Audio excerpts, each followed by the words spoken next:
8 में, जिसका चैप्टर का नाम क्या है? भगवत प्रभु जी। भगवत प्राप्ति भगवत प्राप्ति प्रभु जी। भगवत प्राप्ति, भगवान की प्राप्ति कैसे हो, इस चैप्टर का नाम। तो इस चैप्टर का अगर हम सबसे पहले देखें कनेक्शन क्या है चैप्टर 7 के साथ, तो चैप्टर 7 के साथ कनेक्शन है क्योंकि भगवान ने लास्ट के 2 वर्सेस में चैप्टर 7 के जो शब्द यूज किए थे, उन्हीं शब्दों को अर्जुन ने पकड़ कर भगवान श्री कृष्ण से क्वेश्चन पूछे। अधिभूत, अधिदैव, अधियज्ञ, इन शब्दों का प्रयोग भगवान श्री कृष्ण ने चैप्टर 7 के एंड के 2 वर्सेस में किया हुआ था। उसी से अर्जुन ये क्वेश्चन पूछता है। अर्जुन क्वेश्चन 2 वर्सेस में पूछता है, 8.1 एंड 8.2 में, जिसमें वो 7 क्वेश्चंस पूछता है बेसिकली अलग अलग डेफिनेशंस के बारे में, और 8th क्वेश्चन पूछता है कि जब कोई व्यक्ति शरीर छोड़ता है तो कैसे वो आपका ध्यान करके सुप्रीम एबोर्ड को प्राप्त कर सकता है। तो भगवान पहले इन 7 क्वेश्चंस का आंसर देंगे और बाकी पूरे चैप्टर में 8वें प्रश्न का ही आंसर है, कैसे वो व्यक्ति भगवान को प्राप्त कर सकता है। तो पहले 7 प्रश्न जो अर्जुन के अलग अलग डेफिनेशंस थे उनको बताएंगे, और फिर 8वें क्वेश्चन को पूरे चैप्टर में बताएंगे। ओके, साथ साथ में भगवान श्री कृष्ण ने इस चैप्टर में जो 8th क्वेश्चन है उसको डिटेल में बताने के लिए ये भी बताया कि योग मिश्र भक्त जो हैं, जो कि भक्ति के साथ साथ योग भी करते हैं, वो लोग कैसे मुझे प्राप्त कर सकते हैं। भगवान ने साथ साथ में शुद्ध भक्त के बारे में बताया, अनन्य चेतः, इसमें कोई भी मिक्सचर नहीं है, कर्म ज्ञान योग कोई मिक्सचर नहीं, प्योर डिवोटी है, only for the pleasure of Lord, nothing else, जिनके बारे में बताएंगे। और साथ साथ में भगवान ये भी बताएंगे कि कैसे वो जो सोल है जो शरीर को छोड़ के जा रही है वो कहाँ जाएगी, ये किन किन चीजों पर निर्भर करता है, इसके बारे में भगवान इस चैप्टर में उन्होंने बताया। हम देखेंगे इसको। तो चलिए, तो एक बार फिर से सबसे पहला अगर हम सेक्शन उठाएं इस चैप्टर 8 से, तो पहला सेक्शन 8.1 से 8.4 तक है, जिसमें भगवान अर्जुन को आंसर देंगे 7 क्वेश्चंस के, और अर्जुन 8 क्वेश्चन पूछेगा। तो अर्जुन ने जो 7 क्वेश्चन जो डेफिनेशंस पूछी उन सब के भगवान आंसर देंगे। अर्जुन का पहला प्रश्न था ब्रह्मन क्या है, ब्रह्म क्या है, तो भगवान ने उसका आंसर दिया कि ब्रह्म का मतलब वो चीज जो कभी विनाश नहीं होती, जो दिव्य है, वो है ब्रह्म। अर्जुन के पहले प्रश्न का आंसर, मतलब जो चीज विनाश नहीं होती, जैसे हमारी बॉडी है, ये विनाश हो जाएगी, हमारा घर जो हमने बनाया बड़ी मेहनत से, विनाश हो जाएगा, दैट इज नॉट ब्रह्म। ब्रह्म का मतलब जो कभी विनाश नहीं होता, जिसका ना जायते ना म्रियते ना हन्यमाने शरीरे ना हन्यते, जिसको मारा नहीं जा सकता, वो चीज ब्रह्म कहलाती है। हम जो हैं वो ब्रह्म कहलाते हैं, भगवान पर ब्रह्म कहलाते हैं। सेम है, हमारा भी विनाश नहीं होता, भगवान का भी विनाश नहीं होता, लेकिन हम बहुत तुच्छ जीव हैं, परिमाण के रूप में बहुत कम है, भगवान बहुत ज्यादा है, इसलिए इनको परब्रह्म बोला जाता है। That is the thing. दूसरा अर्जुन का प्रश्न था अध्यात्म क्या है। अर्जुन ने अध्यात्म के भगवान ने बताया अध्यात्म का मतलब होता है ये वो चीज अध्यात्म कहलाती है जो आत्मा का स्वभाव है। आत्मा का स्वभाव क्या है? सेवा करना। हर कोई व्यक्ति दूसरे की सेवा करना चाहता है। किसी की सेवा नहीं करना चाहते तो खुद की बॉडी की सेवा करना चाहते, तो बॉडी भी कौन, हम स्वयं हैं, बॉडी भी तो दूसरी ही है ना। तो अगर देखें, हम सेवा हर समय करना चाहते हैं, या तो किसी ना किसी करेंगे, नहीं तो अपने शरीर की सेवा करेंगे, कोई नहीं मिलेगा तो बिल्ली पाल करके उनकी सेवा करेंगे। तो अध्यात्म का मतलब होता है कि जो प्रोपेंसिटी है हमारे अंदर, जो लिविंग एंटिटी का नेचर है, वही अध्यात्म कहलाता है, और उसको सही जगह लगाना चाहिए। तीसरा अर्जुन का प्रश्न था कर्म क्या होता है। तो भगवान ने कहा देखो कर्म तो बहुत सिंपल है, कर्म जो करते रहे हो उसके आधार पे तुम्हारा दूसरा शरीर तुमको मिलता जाएगा। कुत्ते बिल्ली की तरह कर्म करोगे, कुत्ते बिल्ली की तरह जियोगे तो अगला जन्म कुत्ता बिल्ली बनोगे। सुअर की तरह जियोगे तो सुअर बनने वाले हो। कर्म जो है ये डिसाइड करता है कि आपको अगले जन्म में क्या बनना है। तो जिस जिस तरीके का आप कर्म करोगे उसके फल अनुसार आपकी एक बॉडी दूसरी तैयार हो रही है।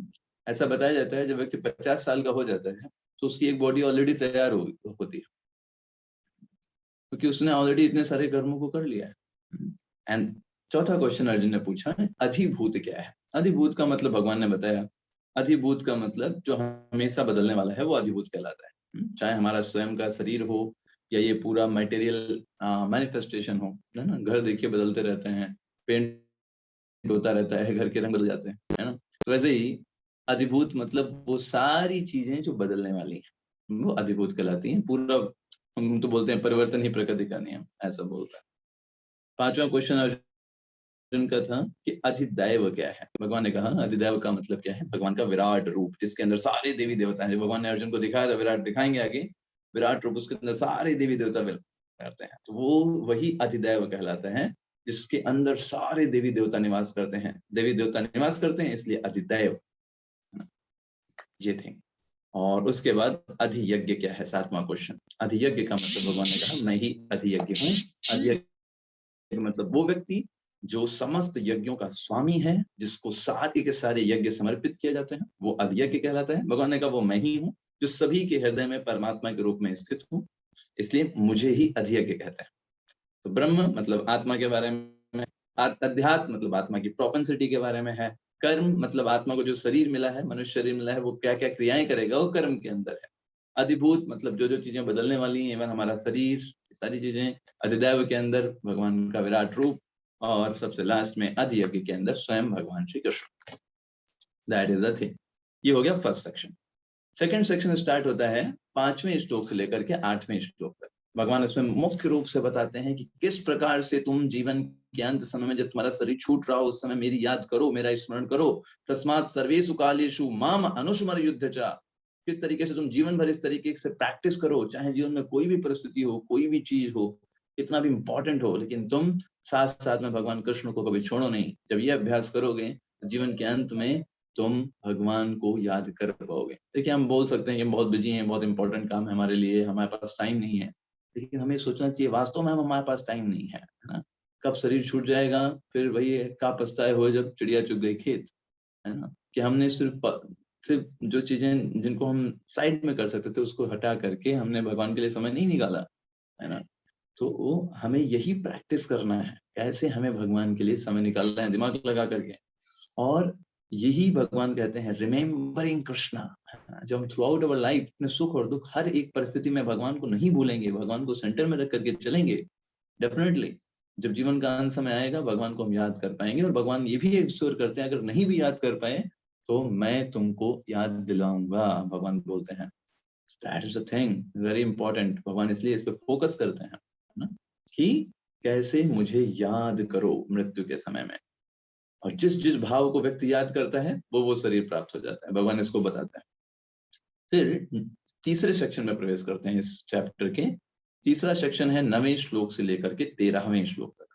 भगवान इसमें भी यही चीज को बताते हैं, कैसे तुम योग के द्वारा मुझे याद कर सकते हो। जब तुम कविम पुराणाम मीसम, है ना, जब तुम मेरी क्वालिटीज के ऊपर मेडिटेट करोगे कि भगवान क्या है, भगवान जो है वो बड़े से बड़े हैं, भगवान जो है सबके हृदय में निवास कर रहे हैं।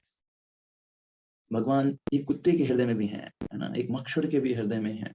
पानी जो मैं पी रहा हूँ उसका भी स्वाद भगवान है। जब तुम इस तरीके से भगवान को स्मरण करोगे, अपने हर एक वस्तु में उनको देखने का प्रयास करोगे, इसे बोलते हैं मेडिटेशन बाय योगा। जब तुम इस तरीके से मेडिटेशन करोगे, इसको प्रैक्टिस करोगे, तब तुम भगवान पर अपने ध्यान को फिक्स कर सकते हो, है ना। और फिर जब इस तरीके से तुमने फिक्स कर दिया, इसको बोलते हैं योग मिश्र भक्ति। जब आपने इस तरीके से फिक्स कर दिया अपने माइंड को, हर जगह आपको कृष्ण कृष्ण कृष्ण समझ में आ रहा है, इसको समाधि की स्टेज बोलते हैं, हर एक चीज में कृष्ण को देखता है। अब उसके ऊपर निर्भर करता है कि वो कहाँ जाना चाहता है। अगर वो योग मिश्र भक्त हो सकता है स्वर्ग लोग जाना चाहता है तो स्वर्ग लोगों में जा सकता है बॉडी को छोड़ने के बाद। लेकिन अगर उसने सोचा है कि मैं अध्यात्म जगत में जाऊंगा, वहां पर ब्रह्म ज्योति में या फिर वैकुंठ जगत में, it depends on that person कि वो कहाँ जाना चाहता है। अगर उसे, क्योंकि उसने समाधि की स्टेज को प्राप्त कर लिया है, इसलिए। अब चलते हैं चौथे सेक्शन में। चौथे सेक्शन में भगवान बताते हैं 14वें श्लोक से 16वें श्लोक तक। भगवान इसमें मुख्य रूप से बताते हैं प्योर डिवोशनल सर्विस। भगवान कहते हैं ये सब जो मैंने 9 श्लोक से 13 श्लोक तक बताया, ये मेडिटेशन करना, सठ चक्र को जागृत करना, ये सब चीजें जो हैं वो योगियों के लिए हैं, जो योग मिश्र भक्ति के लिए है। मेरे जो प्योर डिवोटीज हैं उनके लिए तो मैं ऐसे ही सुलभ हूँ, उनको इतना सब कठिन काम नहीं करना पड़ता, इतनी मेहनत नहीं करनी पड़ती। तस्याहम सुलभम पार्थ, उनके लिए मैं बहुत सुलभ हूँ, वो बस मेरे लिए सारी चीजें करते हैं। उनका और कोई काम नहीं, कोई योग हो कुछ नहीं, कोई सट चक्र वक्र नहीं, कोई कुंडलिनी जागृत करने का काम नहीं। वो बस सारे कामों कहते हैं भगवान की सेवा है, भगवान के लिए कर रहे हैं, भगवान का ही है। बस ये सोच करके वो सारी चीजों को कहते हैं भगवान ने दिया है, भगवान ने ले लिया, कोई बात नहीं, भगवान का ही था। वो कभी कोई किसी चीज का बुरा नहीं मानते, किसी चीज से प्राउड नहीं करते, किसी चीज से दुखी भी नहीं होते, क्योंकि उनको पता है जो भी चीजें उनको मिली हैं वो भी भगवान ने दिया है, तो उसको भगवान की सेवा में लगाना है। कोई चीज भगवान ने ले ली, ठीक है, वो हमारी थी ही कब, वो तो भगवान ने हम पे कृपा करके दिया था, तो वो ले लिया तो ले लिया। इस तरीके से वो दोनों में कहते हैं भगवान को धन्यवाद देते हैं। कोई चीज ले भी लिया भगवान ने, उसको भी भगवान को धन्यवाद देते हैं, भगवान थैंक यू, आप तो सब जानते हैं, मैं तो मूर्ख व्यक्ति हूँ, मैं सोच रहा हूँ ये चीज मेरे लिए अच्छी थी, लेकिन आपने ले लिया, बहुत अच्छा किया, वेरी गुड। देखिए शील प्रभुपाद जी जब थे, वो सोच रहे थे कि मैं बहुत पैसा कमाऊंगा और उसके बाद मैं फिर अमेरिका तब जाऊंगा प्रचार करने।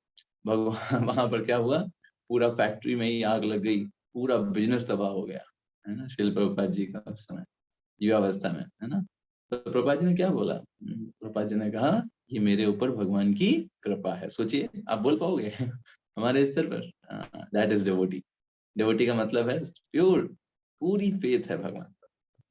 तुरंत प्रभुपाद जी ने याद किया, तस्याहम अनुग्रहामि, भगवान भागवतम में कहते हैं जिसके ऊपर मैं विशेष कृपा करता हूँ उसका धन हर लेता हूँ। भगवान की विशेष कृपा होती है तब उसका धन हर लिया जाता है।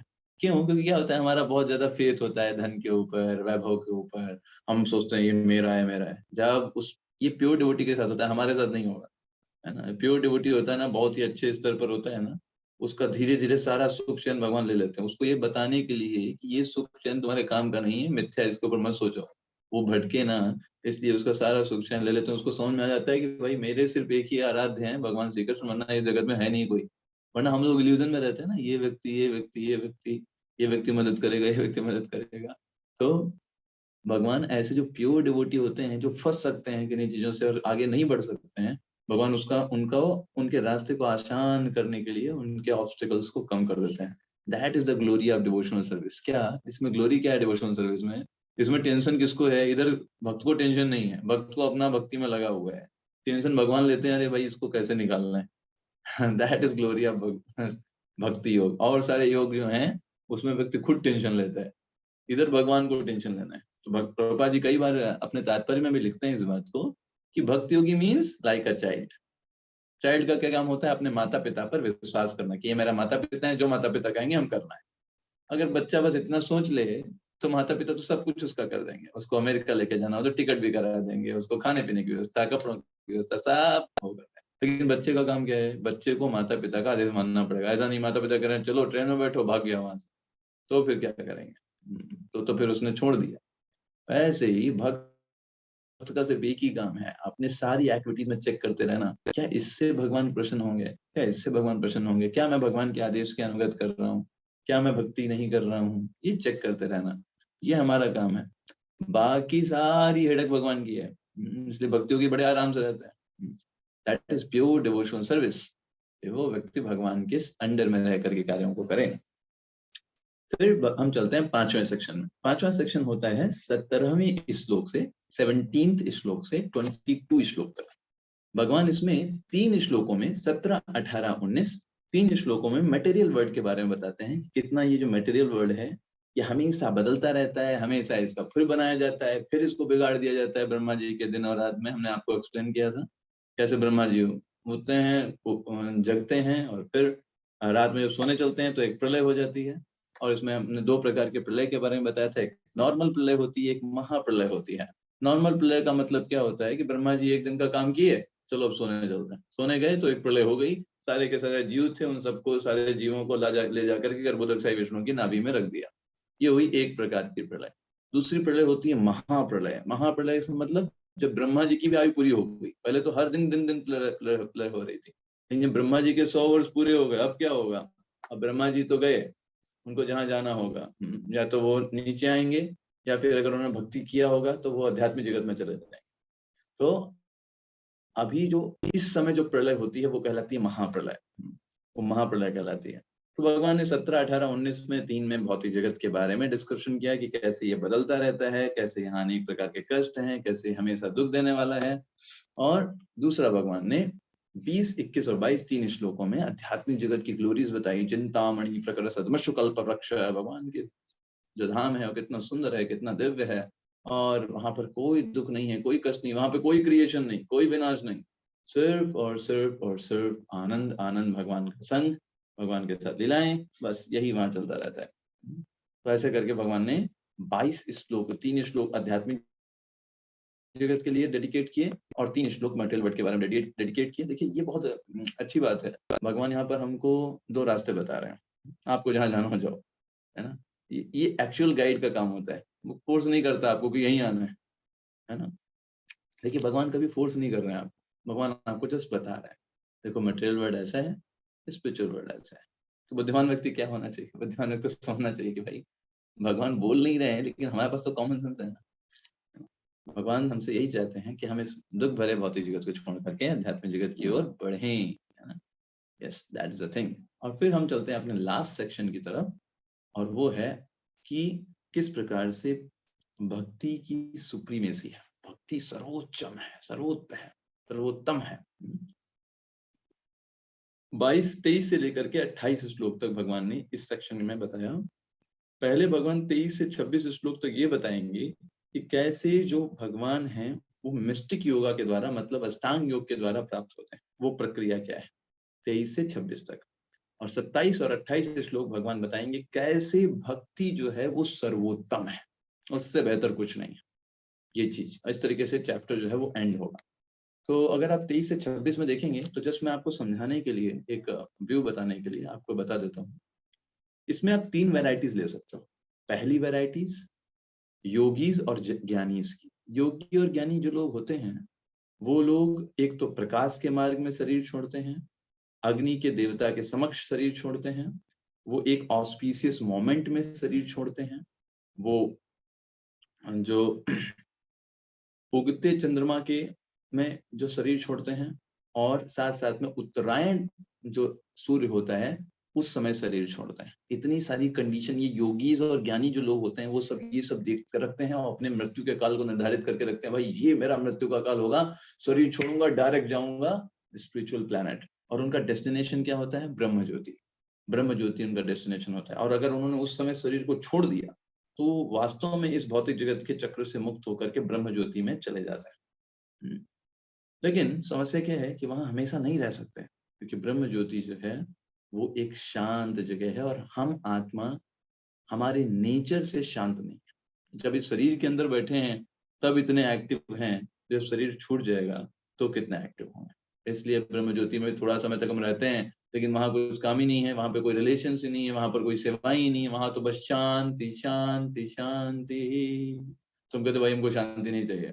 आपको हो सकता है बहुत लड़ाई झगड़ा आपने करा हो, है ना, अपने घर पे फैमिली से, हस्बैंड से, वाइफ से, और आप हो सकता है कमरे में बंद करके थोड़ी देर शांत होकर बैठ जाए, हमको अच्छा लग रहा है। लेकिन कितना देर आपको कमरे में अच्छा लगेगा, बाद में तो मन करेगा ना कि भाई निकलें, कोई बात करें किसी से। वैसे ही इस मटेरियल वर्ल्ड से ऊब करके जो योगीज और ज्ञानी होते हैं वो ब्रह्म ज्योति में जाना चाहते हैं कि भाई बड़ा यहाँ कष्ट है, बड़ा दुख है, दर्द है, ठीक है वो सब बातें ठीक है, लेकिन ब्रह्म ज्योति में क्या है, ब्रह्म ज्योति में शांति है और कुछ नहीं है वहां पर।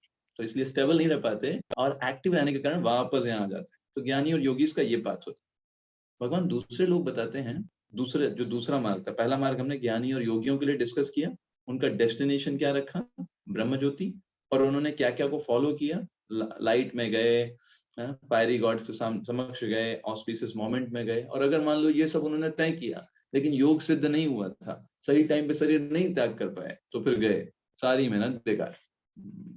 तो ये भी उसमें रिस्क है। चलिए अब दूसरे लोगों के बारे में बात करते हैं। दूसरे टाइप के लोग, ये लोग कहलाते हैं कर्मकांडी। कर्मकांडी मतलब जो लोग इस जगत में भोग करना चाहते हैं वो कर्मकांडी लोग होते हैं। जैसे आप साइंटिस्ट वगैरह है ना, ये डिफरेंट डिफरेंट इंस्ट्रूमेंट बनाते हैं कैसे इस जगत में भोग किया जा सकता है, अलग अलग प्रकार की चीजें बनाते हैं कैसे और अच्छे से भोग कर सकते हैं संसार में। तो कर्मकांडी भी उसका थोड़ा हायर वर्जन है। वो कहते हैं इस जगत में उतना अच्छा भोग नहीं हो सकता, हम थोड़ा ऐसा कुछ करो जिससे स्वर्ग लोक में भोग मिले, 6 महीने के लिए, 1 साल के लिए थोड़ा हम अपने भोग को बढ़ा लें। तो ये भी मतलब कर्मकांडी को आप बोल सकते हैं एक नेक्स्ट लेवल ऑफ साइंटिस्ट। ये भी नेक्स्ट लेवल क्या है, साइंटिस्ट और जो डॉक्टर्स का नेक्स्ट लेवल आप बोल सकते हो। तो कर्मकांडीज जो हैं ये लोग क्या फॉलो करते हैं, इन लोगों का पाथ है जस्ट उनका उल्टा जो ज्ञानी और योगियों का होता है। ये लोग डार्कनेस में, नाइट में, स्मोक के, धुएं के समक्ष बोला जाता है, ये देवताज होते हैं जिनका नाम लिया जाता है।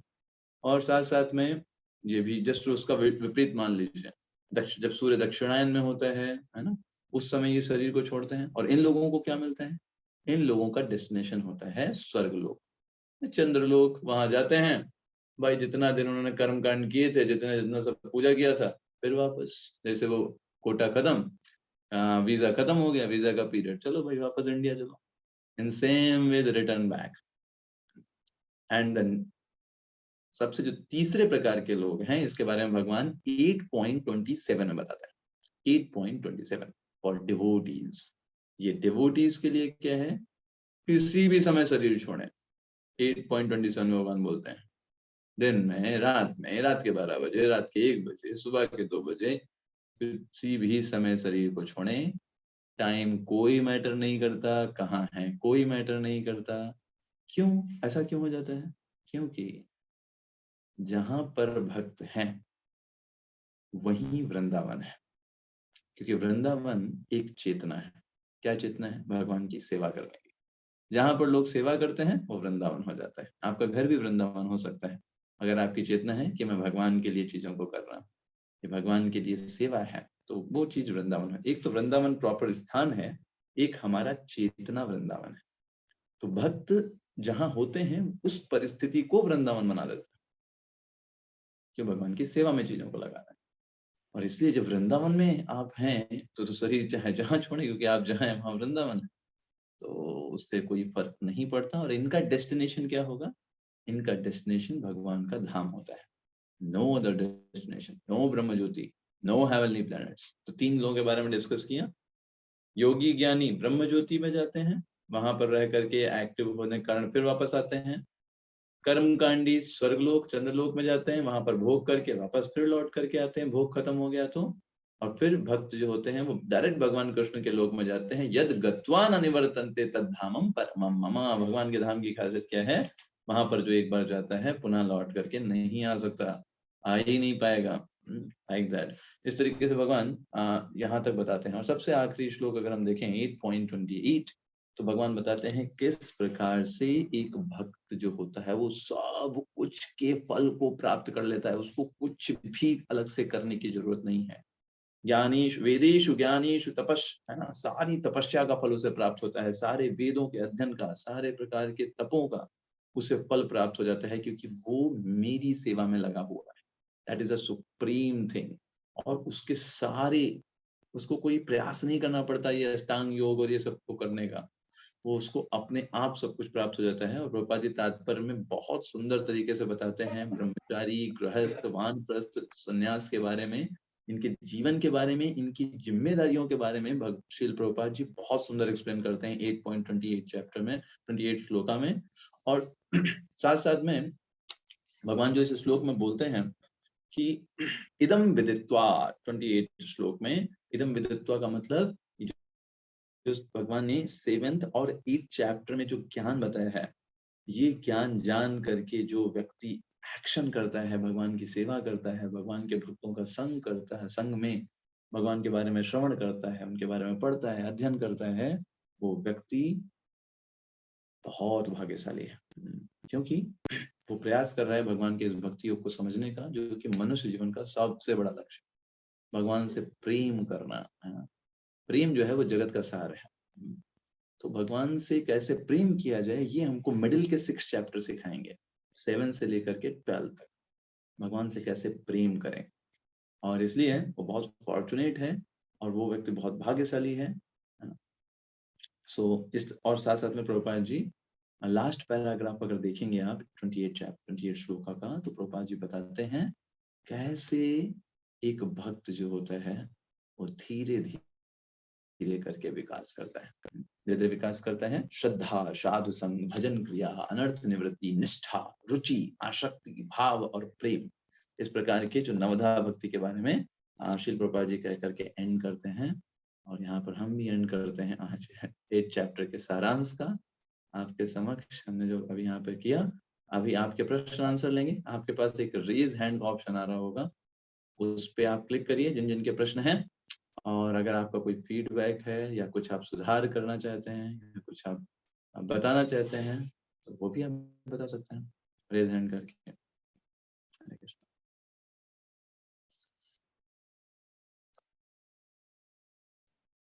ओके, शालिनी अग्रहरी माता जी। यस यस माता जी, आप अनम्यूट कर सकते हैं। देना करो। हरे कृष्णा प्रभु जी। हरे कृष्ण। प्रभु जी, कल का जो क्विज में क्वेश्चन आया था 4-5 क्वेश्चन से, उन अच्छा, क्वेश्चन का मीनिंग नहीं समझ में आया, इसलिए मेरे आंसर जो है 2 आंसर तो रॉन्ग हो गए, 3 ही आंसर सही हो पाए। कोई बात क्योंकि नहीं। आपको उसकी आपको मीनिंग नहीं अर्थ समझ में आया, आप उनका जी स्क्रीनशॉट लीजिए और जी आप मुझे भेजिए, है ना? मैं जी आपको एक्सप्लेन कर दूंगा व्हाट्सएप पर, ठीक है? जी प्रभु जी।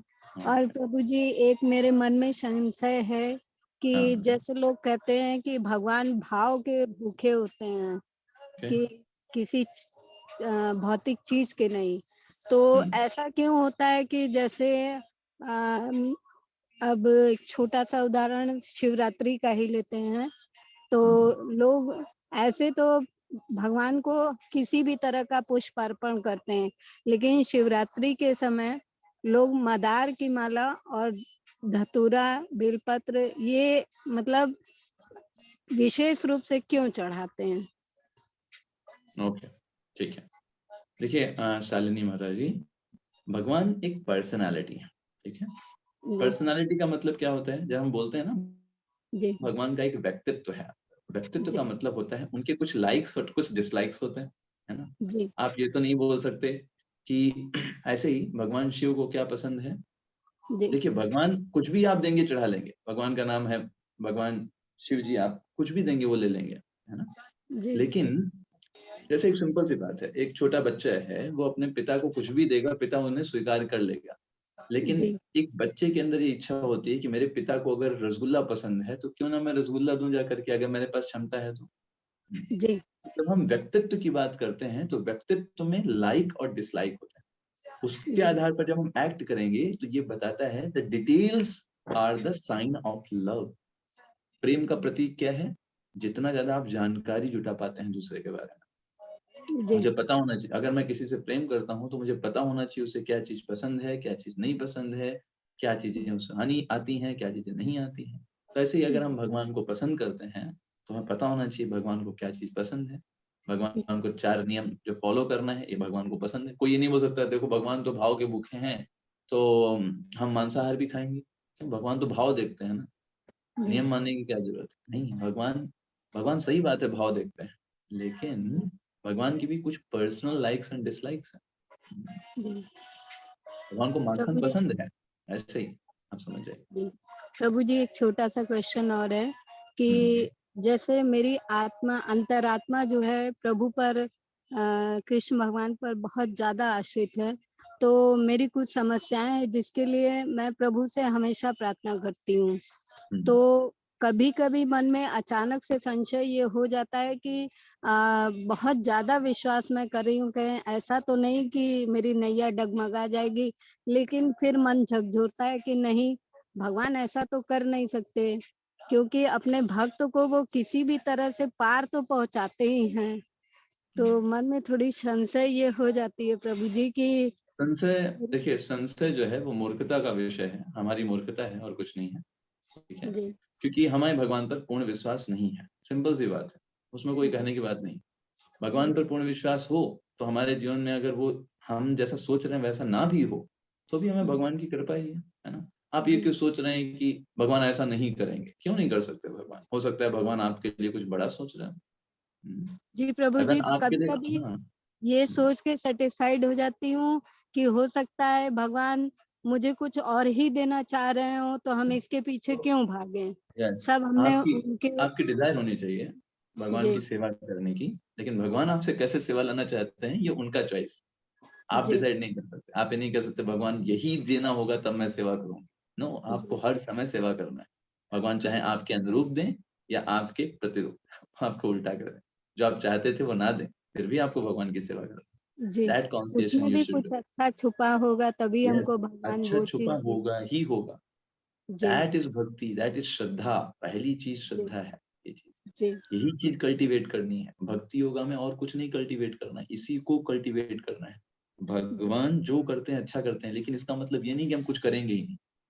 अपनी सारी जिम्मेदारियों को अच्छे से निभा करके भगवान पर निर्भर रहते हैं, और भगवान जो रिजल्ट देंगे वो मेरे लिए सबसे बेस्ट होगा। जैसे पिता कभी भी अपने बालक को नुकसान नहीं करना चाहेगा। अगर जी, पिता बालक को मारता भी है तो उसकी भलाई के लिए, ताकि उसका अच्छा चरित्र हो। जी। और आगे उसको अच्छा परिणाम मिलता है यस, प्रभु जी। Yes, that's the thing, that's the thing. लेकिन बच्चा उस समय क्या सोचता है, अरे पिताजी ऐसे ही हैं, है ना, ये जी, बर्बाद आदमी है, और कोई काम नहीं है, हमको प्रतिशोध बस करना मारता रहता चाहता है, है ना। पिता के राइट, ये प्रति बच्चे की प्रतिशोध। मूर्खता है, ये जी, बच्चे की अल्पज्ञता है, मूर्खता है। जी, वैसे ही हम भी हैं। हमारे साथ कुछ जी, बुरा हो जाता है तो हम उसको वैसे ही सोचने लगते हैं कि भगवान नहीं उसका होते, दोष। ये संशय आ जाएगा, भगवान हो सकता है भी कि नहीं है, ये क्वेश्चन आने लगते हैं, है ना। जी, तो ऐसे ही जैसे छोटे बच्चे कभी कोई उनको पिता माता कष्ट देने लगते हैं तो सोचने लगते हैं ये माता मेरी असली माता है या सौतेली माता है। जैसे जी, संशय करने लगते हैं कि इतना क्यों मार रही है, वैसे ही हमारा भी हाल है। ठीक है। जी प्रभु। हरे कृष्णा प्रभु जी। हरे कृष्ण। संतोष हो जी। हरे कृष्णा प्रभु जी, धन्यवाद, प्रणाम। हरे कृष्ण। धन्यवाद प्रभु। अ, प्रभु जी, जो अर्जुन का प्रश्न था अध्यात्म क्या है, उसमें जो हमें भगवत गीता से पता चला कि जीव की नित्य प्रकृति है, स्वभाव ही उसका वही अध्यात्म है। तो हम ऐसा देखते हैं कि जीव जब भौतिक चेतना में रहता है तो उसकी प्रकृति रहती है भोग करने की। जब वो आध्यात्मिक चेतना में होता है तो उसकी प्रकृति रहती है भगवान की सेवा करने की। तो एक तरफ हम्म, तो भगवान यह कह रहे हैं कि ये जीव की नित्य प्रकृति है, लेकिन हम्म, वो जिसके संपर्क में आता है उससे उसकी प्रकृति बदल रही है। तो पहला प्रश्न ये कि हमारी वास्तविक प्रकृति है क्या, और दूसरा प्रश्न ये है कि ये तो परिवर्तित हो रही है, फिर नित्य कैसे है। हम्म। देखिए, प्रकृति का मतलब ये होता है जो नहीं बदला जा सकता। आप बदल नहीं सकते सेवा मेंटालिटी को।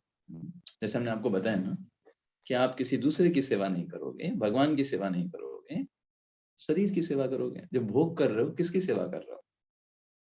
जब आप भोग कर रहे हो किसकी सेवा कर रहे हो? आप शरीर की सेवा कर रहे हो, इंद्रियों की सेवा कर रहे हो। इंद्रियां आप हैं? नहीं, आप इंद्रियां नहीं है। इंद्रियां जो है वो पंच महाभूतों से मिलकर निर्माण की गई हैं, है ना। उनकी आप सेवा कर रहे हो, वो जो डिमांड कर रही हैं उनको आप खिला रहे हो। ठीक है। तो वो भी जो भोग जिसको आप बोल रहे हैं वो भी सेवा ही है। किसकी सेवा है? इंद्रियों की मूर्खता पूर्वक की गई सेवा, उसे बोलते हैं भोग, है ना। बाकी भगवान को ऑफर करके भगवान का प्रसाद के रूप में जो हम कोई चीज खाते हैं वो सही रूप से की गई सेवा है, वो भी इंद्रियों की सेवा है, लेकिन तब वो सही सेवा है। उससे हमारी चेतना शुद्ध रहेगी, भगवान की कृपा मिलेगी। लेकिन भोग मेंटालिटी मतलब मैं एंजॉयर हूँ, अहम भोक्ता, मैं एंजॉयर हूँ, मैं ही तो सबसे बड़ा स्वामी हूँ, और जो कोई प्रतिद्वंदी आएगा मेरे सामने टिकेगा उसे मैं हटा दूंगा, मैं बहुत पावरफुल हूँ। तो ये मेंटालिटी के साथ है, असुर मेंटालिटी होता है। सेवा तो कर ही रहे हैं। जैसे पानी होता है तो पानी का स्वरूप क्या होता है? बहना। वो बहता ही बहेगा ही, जहां रखेंगे बह जाएगा। लेकिन कभी कभी उसे ऐसी परिस्थितियां, उसको फ्रिज में रख दिया गया पानी को, क्या बन गया? बर्फ बन गया। अभी बहेगा? हाँ, नहीं बहेगा। लेकिन ये कंडीशनिंग है, उसका नेचर नहीं है। आप समझ रहे हैं? या आपने क्या किया? उसको एयर कंडीशनड कर दिया। एयर कंडीशन नहीं बोले, जो भी उसको रेफ्रिजरेटर बोल सकते हैं, उसको रेफ्रिजरेट कर दिया। वो थोड़े समय तक के लिए बर्फ रहेगा, लेकिन नॉर्मल कंडीशन में आप रखोगे तो क्या करेगा? बहेगा। आप बर्फ को बाहर निकाल के रख दो, पानी बन करके बह जाएगा। वैसे ही थोड़े समय तक के लिए ऐसा लग सकता है कि कोई जीव सेवा नहीं कर रहा है, लेकिन अपने आप उसको नॉर्मल कंडीशन में रखेंगे, उसका नेचर बहना ही है, गीला करना ही है, गीला कर देगा। जहां रखेंगे पानी को वो गीला कर देगा। तो ऐसे ही हमारा नेचर सेवा करना ही है। प्रभुपाद जी हमेशा बोलते थे ना, if you not serve God then you will serve what? Dog. Correct. G O D नहीं तो डीओजी। सेवा तो करना पड़ेगा। आप अगर भगवान के प्रसाद में स्वाद नहीं ले रहे हैं, गोविंदास में नहीं खा रहे हैं, भगवान के मंदिर में जाकर के नहीं खा रहे हैं, तो खाओगे बाहर के होटल में, खाना ही है। You can not change the things. आपको करना ही पड़ेगा। अगर आप भगवान के हरे कृष्ण महामंत्र में आनंद नहीं ले रहे हो, झूम नहीं रहे हो, डांस नहीं कर रहे हो, तो करो वही जाकर के पार्टी डिस्को में। करना ही पड़ेगा क्योंकि हमारा नेचर एंजॉय करना है। देखिए हर चीज में वही प्रिंसिपल है, करना तो पड़ेगा ही। अब आप कहाँ एंजॉय करते हो ये आपकी इंटेलिजेंस। आप पार्टी सॉन्ग्स में वहां पर जाकर के जो वल्गर सॉन्ग्स होते हैं वहां पर जाकर के आप डांस करना पसंद करना चाहते हो, या भगवान के सामने उनके विग्रहों के सामने उनकी प्रसन्नता के लिए? डांस तो करें करना पड़ेगा। या तो कृष्ण के द्वारा नाचो, कृष्ण के लिए नाचो, या माया आपको नचाएगी। नाचना तो है, that is going to be sure. ठीक है, ओके, ठीक है, ओके। नेक्स्ट यहाँ पर हम देख पा रहे हैं कविता माता जी। Yes. हरे कृष्णा प्रभु जी, दंडवत हरे प्रणाम कृष्णा प्रभु माता जी। जी, दंडवत प्रणाम। है प्रभु जी, जैसे भक्ति और सेवा में अगर स्तर गिर गया हो और जानते हैं और चाह के भी ना नहीं कर पाते हैं उस चीज को, तो फिर कैसे करें प्रभु जी? मतलब वो अभ्यास में कैसे लाएं? जैसे कि क्योंकि अभ्यास तो अभी तक तो यही दुनिया में उलझा हुआ था, उसी का पड़ा हुआ है, तो थोड़ा भी कोशिश करते हैं फिर वो छूट जाता है, फिर वो इसी दुनिया में उलझ जा रहे हैं। तो ये अभ्यास को कैसे करें प्रभु जी, जो कि डगमगाए नहीं हम कहीं भी कोई भी चीज में? मतलब जानते हैं गलत है ये भी समझ में आ जाता है, लेकिन होता नहीं है कि ना भाई नहीं जानते हैं तो करना चाहिए ना, फिर वो होता नहीं बिल्कुल है। बिल्कुल बिल्कुल, बहुत बढ़िया प्रश्न है माता जी। देखिए माता जी, ये सबकी दशा है इस भौतिक जगत में। पहले तो सबसे ज्यादा हमें इम्पोर्टेंट है, चाहे जीवन में कुछ भी हो जाए, ठीक है, एक ये कन्विक्शन होना चाहिए मन में। देखिए हम हमेशा एक जैसे नहीं रह सकते, हमारी चीजें ऊपर नीचे जाएंगी। हम कोई भी शुद्ध भक्त नहीं हो गए हैं कि हम हर समय भगवान की कृष्ण चेतन भावनामृत में रहेंगे। हम अभी साधक के स्तर पर है। जैसे साधक के स्तर जानते हैं, जैसे आपने अगर कभी साइकिल चलाना सीखा हो, तो साइकिल चलाना स्टार्ट करते हैं, है ना, तो कभी कभी गिरते हैं, कभी कोई चोट भी लग जाती है, लेकिन सीख कौन पाता है? जो कंटिन्यू रखता है, सीखता रहता है, चोट लगे जो लगे चलता रहे। फिर उसे कभी कभी चलाते चलाते ये भी लगता है कि अरे मैं कभी चला भी पाऊंगा कि नहीं। लगता है ये साइकिल चलाना मेरे बस की बात नहीं है। जिसने प्रैक्टिस किया होगा उसे याद होगा, है ना। कभी कभी उसको ऐसा भी लगता है कि लगता है मैं साइकिल कभी नहीं चला पाऊंगा, ये अपने लेवल की है ही नहीं, लेकिन बस वो कंटिन्यू करे। साधक का मतलब क्या होता है? ये क्वेश्चन आपके अंदर आया, इसका मतलब आप साधना कर रहे हो। आप बोल सकते हो नहीं प्रभु जी हम तो बहुत नीचे लेवल पर हैं, हमें तो कुछ समझ में नहीं आ रहा है, हम तो बार बार नीचे हो जा रहे हैं। एक्चुअली यही साधना है। हम सब लोग इस मटेरियल वर्ल्ड में हैं और हमारा नेचर है नीचे जाना। जैसे गुरुत्वाकर्षण फोर्स होता है ना, तो कैसा होता है, आप कोई सामान को ऊपर रखो, छोड़ दोगे, क्या होगा? ऊपर जाएगा कि नीचे आएगा? नीचे ही आएगा।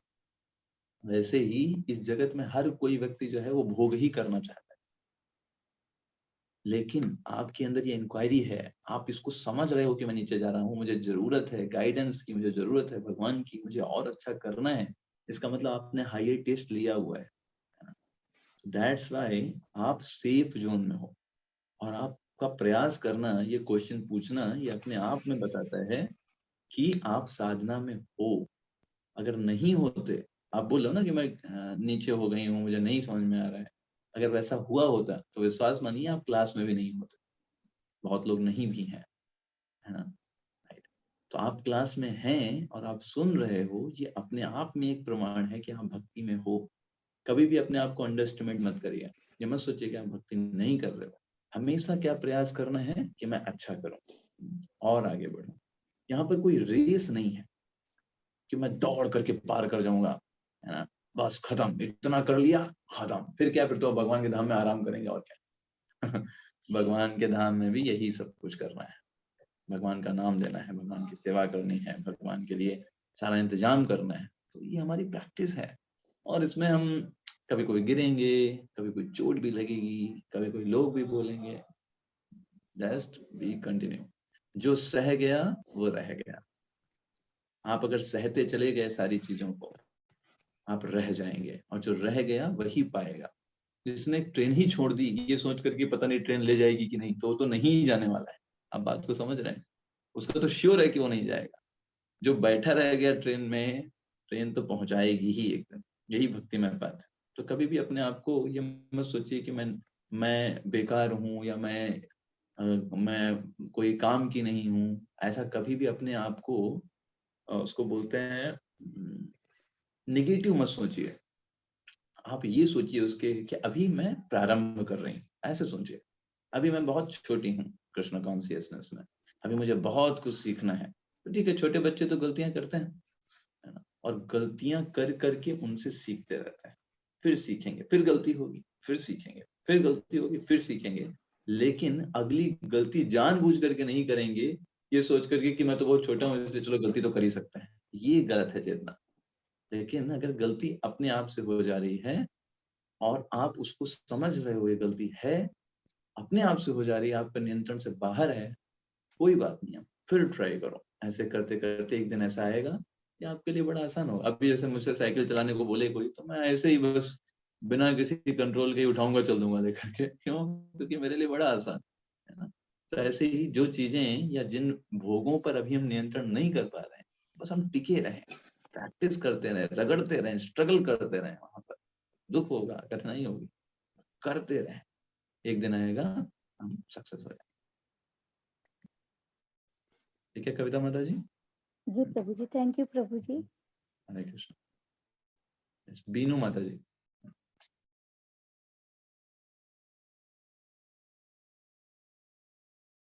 बीनू द्विवेदी माता जी, आप अनम्यूट कर सकते हैं। अनम्यूट नहीं हो रहा है क्या?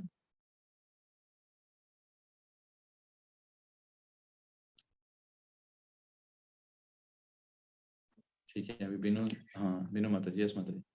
हरे कृष्ण प्रभु जी। हरे कृष्ण। प्रभु जी, हम ज्यादा दिन से तो नहीं, लेकिन तब भी 3-4 साल से तो मैं इस संस्था से जुड़ी हुई हूँ और लगातार आप जानते होंगे क्लास भी कर रही हूँ। परेशानियां भी आती हैं और हिम्मत भी भगवान दे रहे हैं, ऐसी बात नहीं है। लेकिन 2 चीजें हमको लग रहा है कि मेरे में कमी रह जा रही है, क्योंकि जब भी मैं माला कर रही हूँ, मैं चाहती हूँ कि 6 माला करती हूँ प्रभु जी, लेकिन एक माला भी ऐसा नहीं होता कि उससे हम संतुष्ट हों कि नहीं ये केवल और केवल प्रभु के लिए किया है। मन भागता है, बहुत तकलीफ होती है और हम चाहते हैं तुरंत अपने मन को वश में करते हैं, लेकिन नहीं हो रहा है। ये हम आपके सामने बता रहे हैं। दूसरी बात ये है कि गीता में ये कहा गया है कि हम उस स्तर पे तो खैर नहीं, हम तो बहुत ही अभी सीख ही रहे हैं। मान अपमान वाला नहीं खत्म हो रहा है प्रभु जी, ईगो नहीं है, लेकिन हम कहीं झुक रहे हैं और अगला हमारा एक तरह से तिरस्कार कर रहा है या फायदा उठाना चाहता है या वो चाहता है मेरा अपमान करना, वहाँ दुख होता है। जबकि आपकी जो भी शिक्षाएं होती है उसमें ये होता है कि सोचते हैं कि फिर हमारे और उसके में क्या अंतर रह जाएगा, लेकिन कष्ट होता है और एक तरह से आता है, गुस्सा आता है, क्रोध आता है, ईगो तो नहीं आता है, क्रोध आता है, लेकिन इसको भी हम दूर करना चाहते हैं। वो समभाव नहीं आ पा रहा है कि वो चाहे कोई अगला कुछ भी करे, हमसे मतलब नहीं। हम मतलब आप समझ रहे हैं ना प्रभु जी कि हम अपने को स्थिर होके वो सब चीजें हमारी भक्ति में बाधा दे रही हैं, क्योंकि क्रोध ईर्ष्या आ जा रहा है, जो कि हम अच्छी तरह से भक्ति नहीं कर पा रहे हैं। जितना भी देर सेवा करते हैं, वो सेवा से हम खुद ही संतुष्ट नहीं है, तो हमें लगता है जब हम खुद संतुष्ट नहीं है तो हमारे प्रभु कैसे संतुष्ट होंगे। उसमें क्रोध का मिश्रण है, ईर्ष्या का मिश्रण है, मान अपमान का मिश्रण है, तो ये तो मेरा हृदय शुद्ध हो ही नहीं रहा है। तो ये बहुत तकलीफ दे रहा है। हम चाह रहे हैं कि हमारा, क्योंकि आप वो यही है कि जब तक हृदय नहीं शुद्ध होगा, हम शुद्ध होंगे ही नहीं, हमारे अंदर भगवान आएंगे ही नहीं। तो हृदय तो बहुत मलिन है, इसकी शुद्धि चाहते हैं प्रभु जी। कुछ रास्ता ऐसा बताइए कि हम इससे कुछ फायदा हो, क्योंकि कितना भी सेवा कर ले रहे हैं, हमें लग रहा है मेरा हृदय शुद्ध नहीं हो रहा। हरे कृष्ण प्रभु। हरे कृष्ण। देखिए ये वास्तव में बहुत सोच का विषय है। मैं खुद के लिए भी बता रहा हूँ, आप सब, आपने क्वेश्चन पूछा तो आपके लिए भी, कि जब हम जप करते हैं तो हमें भगवान का नाम जो है वो ध्यान पूर्वक जप करना चाहिए। ध्यान पूर्वक जप ना ही हो रहा है, हमारा प्रयास ध्यान पूर्वक का होना चाहिए। हमें उसे कैजुअल नहीं रखना चाहिए कि ठीक है, ये भावना नहीं होनी चाहिए। नहीं, मैं खुद के लिए भी इस बात को बोल रहा हूँ। साथ साथ में हमारा प्रयास होना चाहिए, हमारे अंदर ये चीज होनी चाहिए। जब जैसे आपने ये बात बोली ना कि जब मैं खुद संतुष्ट नहीं हो रही हूँ तो भगवान कैसे संतुष्ट होंगे। बिल्कुल सही बात है, दैट्स रियली, ये सोचने वाली बात है। भगवान का नाम एकदम अमृत की तरह है, तो उस अमृत को हमें चखने के लिए समर्थ होना है। हमें समझना है, अगर जब भी इसीलिए बताया जाता है कि जब हमें डायरेक्ट स्टार्ट नहीं करना चाहिए, थोड़ा हम कुछ जप के बारे में, भगवान के नाम की महिमा को समझें पहले, है ना। जैसे श्लोक आता है, जनरली मैं कभी कभी इसको बोलता हूँ जप करने के पहले। वो श्लोक ऐसे, कलेर दोष निधे राजन अस्ति एक महान गुणा कीर्तन देव कृष्णस्य मुक्त संग परम व्रजे। तो श्लोक क्या बोलता है कि कलेर दोष निधे राजन, कलयुग में सारे दोषी दोष भरे हुए हैं, है ना। क्या किसके अंदर देखें, किसी को उठाइए, काम क्रोध लोभ सब भरा ही हुआ है। नहीं भी भरा हुआ, उसे लगता है नहीं है, लेकिन फिर भी बहुत है, उसे जी पता प्रभु। नहीं चलता। अस्थि एक महान गुणा, लेकिन कलयुग में फायदा क्या है, इतना सब कुछ सबके अंदर भरा हुआ है, समुद्र की तरह भरा हुआ है, लेकिन एक बहुत बड़ा कलयुग में गुण क्या है। इतना आप बोल रहे हो ना, ये स्ट्रगल है, वो स्ट्रगल है, हाँ, बिल्कुल मानते हैं स्ट्रगल है, लेकिन इसमें इतना सारा स्ट्रगल होने के कारण इस कलयुग में एक बड़ा लक्ष्य क्या है, बड़ा गुण क्या है, कीर्तन देव कृष्ण से। अगर कोई व्यक्ति इन सब परिस्थितियों में भी स्ट्रगल करते हुए भी काम क्रोध लोभ से भगवान कृष्ण का कीर्तन करता रहे, है ना, और बार बार रोता रहे, स्ट्रगल करता रहे, मांगता रहे भगवान से भीख अपने उनके नामों की, दैट्स ऑल, यही उसकी साधना की सबसे बड़ी चीज है। देखिए सारे क्वेश्चन का आंसर वही है, हमें रगड़ते रहना है, रगड़ते रहना है हर परिस्थिति में, छोड़ना कभी नहीं है। जैसे आपने बोला ना कि मेरा ही, हम ही संतुष्ट नहीं हो रहे हैं, तो उसका एक ऑप्शन क्या हो सकता है, ठीक है हम संतुष्ट नहीं रहे इसलिए हम करेंगे ही नहीं। दूसरा ऑप्शन क्या हो सकता है, चाहे कोई परिस्थिति हो, मैं संतुष्ट हूँ ना संतुष्ट हूँ, मुझे करना ही है, और मैं भीख मांगती रहूंगी, रोती रहूंगी, बिलखती रहूंगी भगवान कृष्ण के सामने, उनसे जाकर के भीख मांगूंगी कि मुझे आप अपने नामों में टेस्ट दीजिए। देखिए एक बार श्रील प्रभुपाद जी बैठे हुए थे अपने शिष्यों के साथ, एक बहुत सारे बतख थे उनके पास आए हुए थे। एक बतख बहुत तेजी से श्रील प्रभुपाद के पास आई, काव काव काव काव करते हुए। प्रभुपाद जी के पास एक ब्रेड का टुकड़ा था, प्रभुपाद जी ने उसको दे दिया। प्रभुपाद जी ने अपने सारे डिसाइपल से पूछा, तुम्हें पता है मैंने इस बतख को क्यों दिया? तो डिसाइपल ने बोला नहीं। प्रभुपाद जी ने कहा क्योंकि इसके अंदर ईगर था, ये दौड़ करके मेरे पास आई। बाकी भी बतख थी, उनको नहीं मिला। तो बाकी जो कैजुअल रहते हैं वो कहते चलो चैंटिंग तो हो ही रही, कैसे तैसे करके हो जाता है 16 माला, ठीक है अपना कोटा पूरा हो गया, ठीक है नहीं ध्यान से हुआ तो क्या हुआ। तो जब जब उन वही कैजुअल लेते हैं भगवान को, भगवान भी उनको कैजुअल लेता है। लेकिन जिस व्यक्ति के अंदर ये चाहत है, मुझे भगवान का नाम अच्छे से लेना है, भगवान मेरे सबसे प्रिय हैं, मैं कैसे ऐसा कर सकती हूँ, कैसे ऐसा कर सकता हूँ कि उनको ही छोड़ रही हूँ, और ये सारी चीजें भी मेरे हृदय में मुझे परेशान कर रही हैं। जब आपके अंदर ये डिजायर है, तब आप सिंसियर प्रेयर्स करोगे, भगवान के सामने रोओगे। This is the art of crime, है ना। प्रभुपाद जी और सारे लोगों ने क्या सिखाया हमको, कैसे रोना है। इस जगत में हर व्यक्ति रो रहा है, जो भोग भोग रहे हैं वो भी रो रहे हैं, लेकिन हमको क्या सिखाया गया, कैसे रोया जाता है, किन चीजों के लिए रोना चाहिए, और ये सही चीज के लिए रोना है। अगर आप इन चीजों के लिए रो रहे हैं, आप अपने जीवन में परेशान हैं, बहुत अच्छी बात है, भगवान से प्रेयर्स करते रहिए। साथ साथ में आप जब प्रेयर्स करोगे और प्रयास करोगे इसको करने का, जैसे हमने आपको एक चीज समझाई कि आप जब करने से पहले थोड़ा देर शांति से बैठिए और पहले ये समझिए मैं जब क्यों कर रही हूँ, किसके लिए कर रही हूँ, इससे क्या मिलेगा। ये कलयुग है, इसको मेडिटेट करके और भगवान से प्रार्थना करते हुए करिए कि भगवान मैं चाहती हूँ कि आपके नाम में मेरा मन लगे, आप मुझे आशीर्वाद दीजिए ताकि मैं आपकी प्रसन्नता के लिए इसको कर पाऊँ। ऐसे करके आप प्रारंभ करिए, तो अब आप देखेंगे आपको अच्छा लगेगा। नहीं प्रभु जी, ये तो ये आपका सुझाव मुझे बहुत अच्छा लगा, क्योंकि गुरु प्रार्थना करने के बाद तुरंत बिना इस ये मतलब कि अनुरोध किए हुए हम लोग चैंटिंग शुरू कर देते थे। ये आपका सुझाव मुझे बहुत अच्छा लगा कि 5-10 मिनट पहले उनसे ये कहिए कि मेरी चैंटिंग करने की शक्ति में आप समाइए। ठीक है प्रभु। हरे कृष्ण प्रभु जी, धन्यवाद कृष्ण। हरे कृष्ण। रंजीत प्रभु जी, रंजीत प्रभु जी आप पूछ सकते हैं प्रश्न।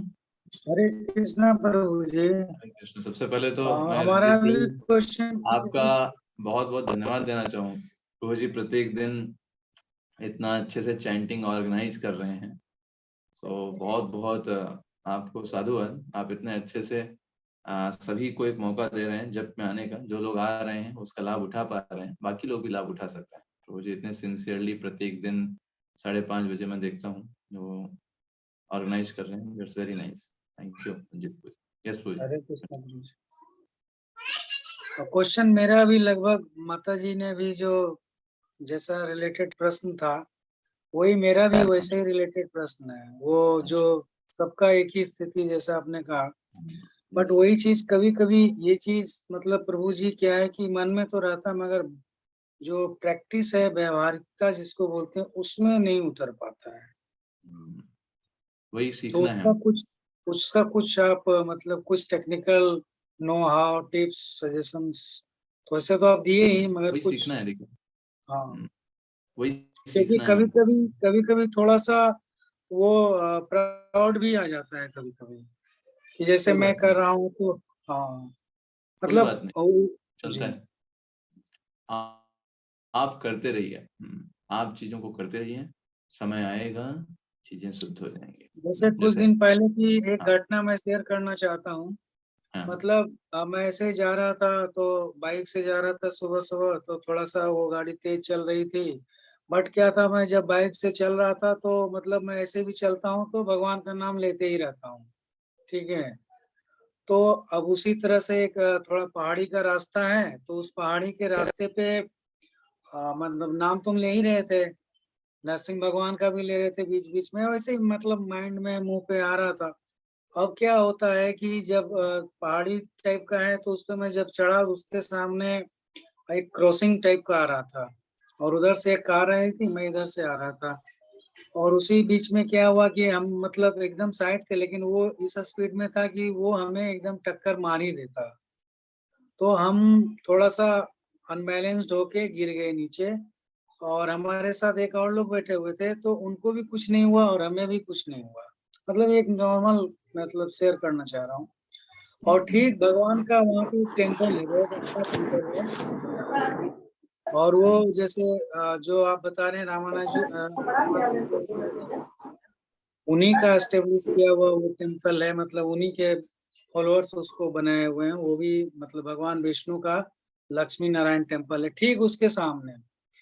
तो जैसे कभी कभी हम चर्चा सुनते हैं, कुछ ऐसा कहानियां स्टोरी पढ़ते हैं, जैसे जो वीडियो देखते हैं, तो उसमें होता है कि मतलब ऐसा सुन सुन के माइंड में ये सेट हो गया है कि मतलब ये जैसे घटना होता है पर वो बचा ही लेंगे, गारंटी है।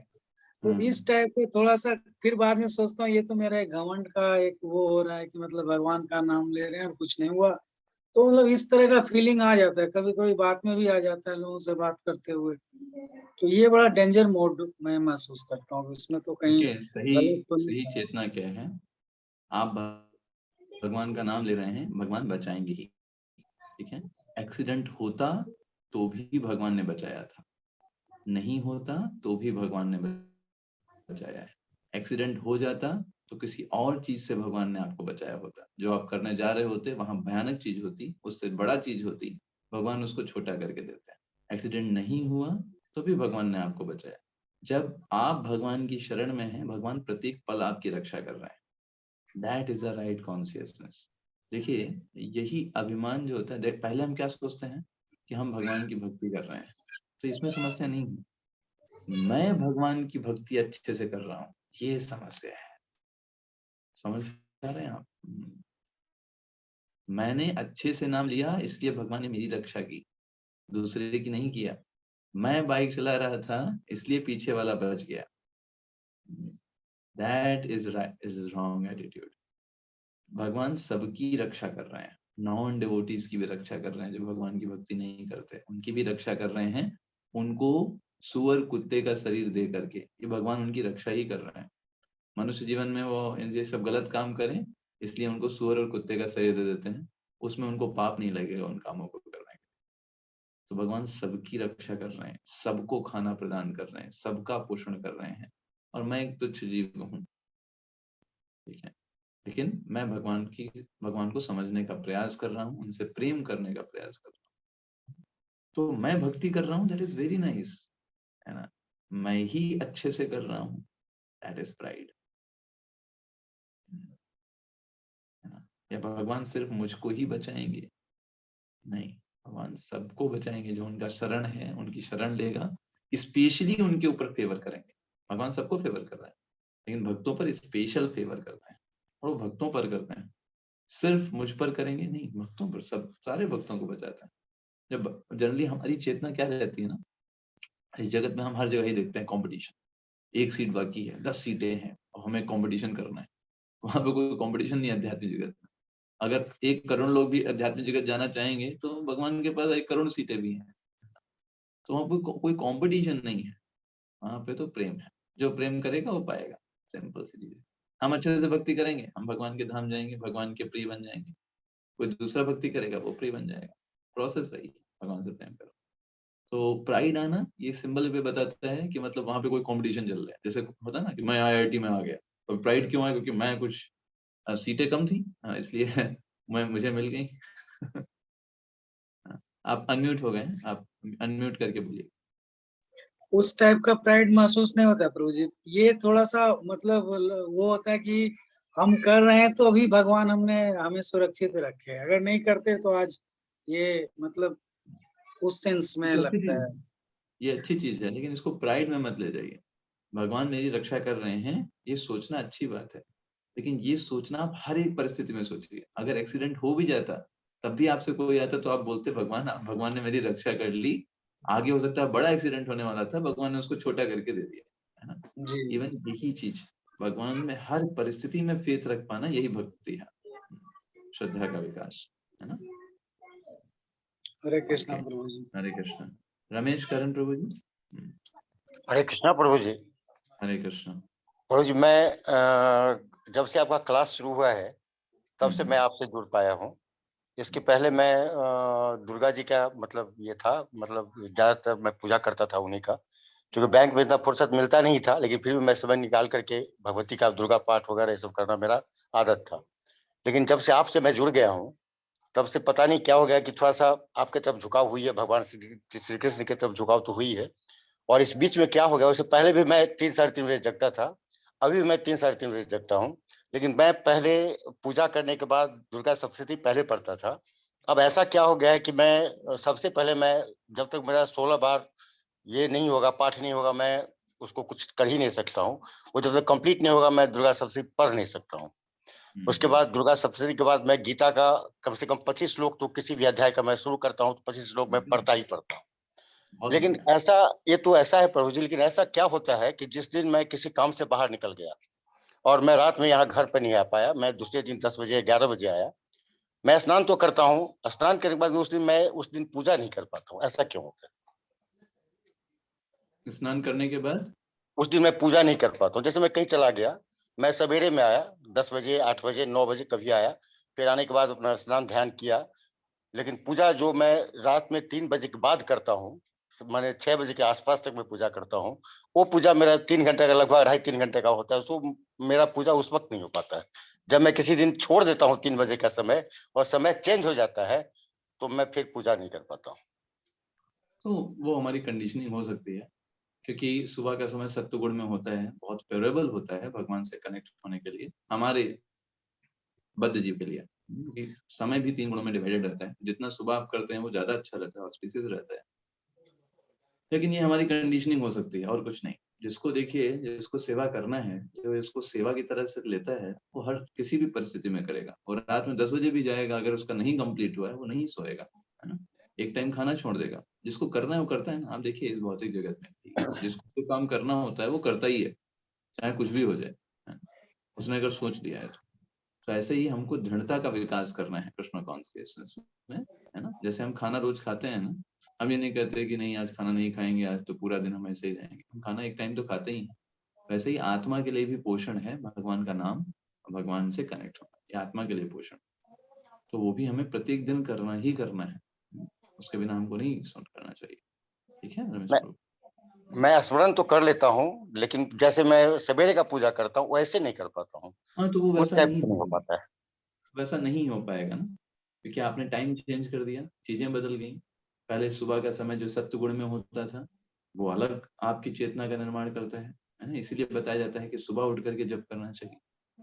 व्हाई इट इज फोर्स है ना, क्यों बार बार इतना फोकस किया जाता है उसके ऊपर? क्योंकि सुबह जितना अच्छे से आप कनेक्ट कर लोगे, जितना अच्छे से आप जुड़ जाएंगे, उतना आप शाम में दोपहर में उतना अच्छे से नहीं होता है ना। इसलिए जो बुद्धिमान लोग होते हैं, जिनको जब अच्छे से करना है, वो सुबह में ही करेंगे सारी चीजों को हटा करके। पहले तो प्रभु जी ऐसा होता था कि मैं 4-5 माला करता था तो फिर पता नहीं भगवान हमारे दिमाग में आते ही नहीं थे, लेकिन अब ऐसा हो गया है कि नहीं, अब होता है कि कंसंट्रेट हम वहीं करें।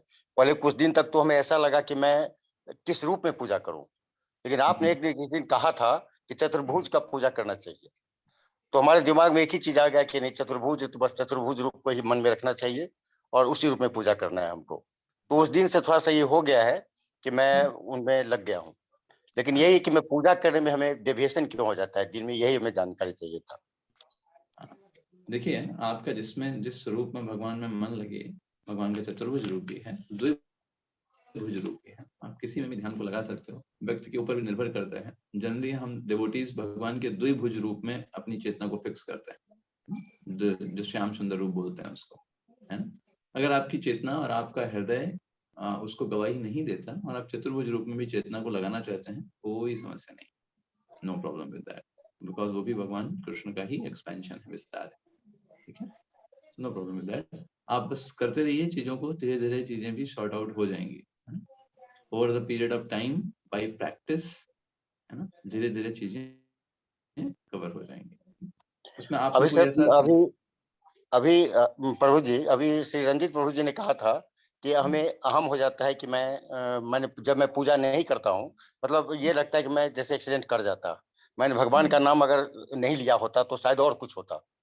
ऐसा होता है कि कभी मैं सोचता कुछ भी नहीं हूँ, सोचता मैंने सोचना छोड़ दिया है, सोचना उन्हीं को ही है, लेकिन क्या होता है ना कि जब हो जाता है वो काम, तब हमको लगता है कि वो शायद इसीलिए हमसे ये काम पहले करवा लिया गया था। अभी जो ये फल मिला है, जो कल मैं काम किया था उसका फल अभी मिला है, इसीलिए शायद मैंने कल ये काम कर लिया था। ऐसा क्यों होता है? देखिए, सिंपल सी बात यह है, आपको अपनी समस्त जिम्मेदारियों को अच्छे से निभाना है, फिर जो रिजल्ट मिलता है उसको भगवान की कृपा के रूप में स्वीकार करना है। जैसे फॉर एग्जांपल जो रंजीत प्रभु ने दिया, तो रंजीत प्रभु की जिम्मेदारी है कि मैं बाइक अच्छे से चलाऊं, है ना। ऐसा नहीं कि मैं भगवान का नाम ले रहा हूँ तो चाहे क्लच दबाओ या ना दबाओ, गियर दबाओ ना दबाओ, सामने कुछ देखो या ना देखो, क्योंकि हम तो भगवान का नाम ले रहे हैं, भगवान तो रक्षा करेंगे ही। हाँ, भगवान रक्षा करेंगे आफ्टर दैट कि आपने अपनी जिम्मेदारियों को अच्छे से निभाया। आप ही अगर इतना आप भगवान के नाम में मस्त हो गए कि आपने अगर बाइक के जो रूल्स होते हैं उनको ही तोड़ना चालू कर दिया, लेफ्ट की जगह राइट में चलने लग गए, तो कैसे भगवान आपकी रक्षा करें? तो पहले अभी हम जो स्थिति पर हैं, या तो हम प्योर डिवोटी बन गए हों तो बात अलग है। तो ऐसे ही हमको समझना चाहिए, अपनी जिम्मेदारियों को अच्छे से निभाने के बाद फिर भगवान पर निर्भर होना है। हरे कृष्णा प्रभु जी।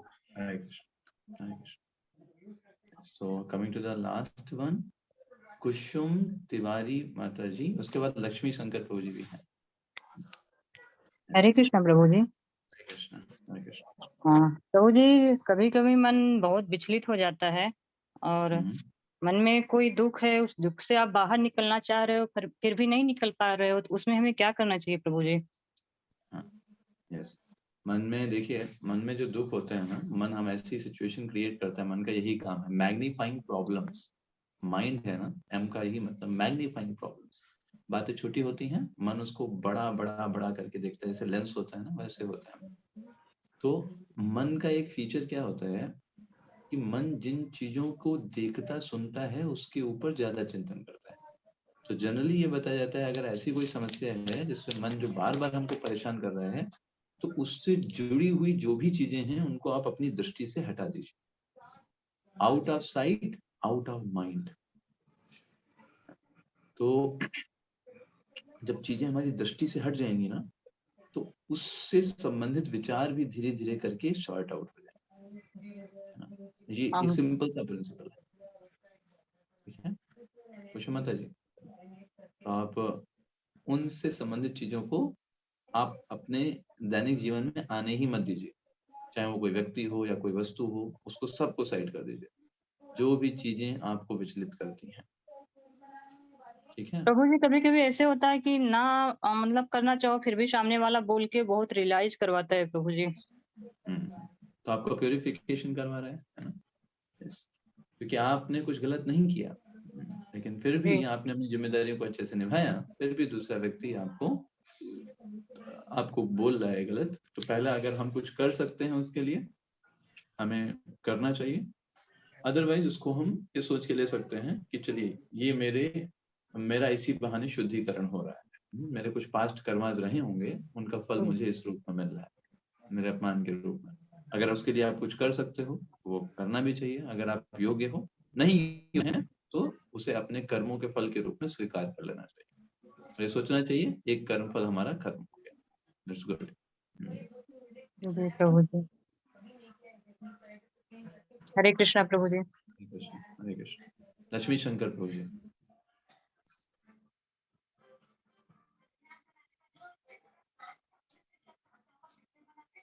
अनम्यूट कर सकते हैं। हरे कृष्णा प्रभु जी। हरे कृष्ण।